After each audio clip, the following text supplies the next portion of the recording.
रियासत कर्नाटक के जिला बिदर के बिदरी क्राफ्ट के मशहूर मारूफ कारीगर शाह रशीद अहमद कादरी को पद्मश्री अवार्ड के लिए नामजद किया गया है। बिदर का मशहूर बिदरी क्राफ्ट बैनुल अक़वामी सतह पर जाना और पहचाना जाता है। बिदरी क्राफ्ट को ऊंचाई तक पहुंचाने के लिए शाह रशीद अहमद कादरी का काफी अहम योगदान रहा है। शाह रशीद अहमद कादरी ने इस फन को न सिर्फ भारत बल्कि बैरूनी ममालिक में भी काबिले फ़ख्र अंदाज में पेश किया है। बिदर के तारीखी मदरसा महमूद गावा में इनको तहनीत पेश की गई। इस मौके पर शाह रशीद अहमद कादरी ने कहा कि तकरीर करना भी एक फ़न है। मुझे इस पर महारत नहीं है, मुझे कारीगरी में महारत है, जिसके लिए मरकज़ी हुकूमत ने मुझे ये एजाज़ से नवाजा है।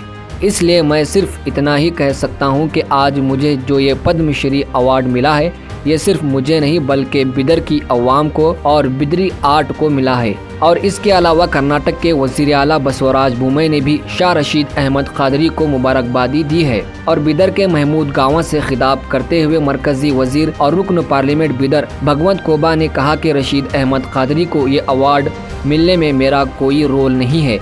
ये अवार्ड इन्हें सिर्फ इनकी मेहनत और लगन और मुसलसिल बिदरी आर्ट में नुमायां खिदमात पर दिया गया है। और कहा कि आज़ादी से लेकर आज तक बिदर शहर में किसी को भी पद्मश्री अवार्ड नहीं मिला था।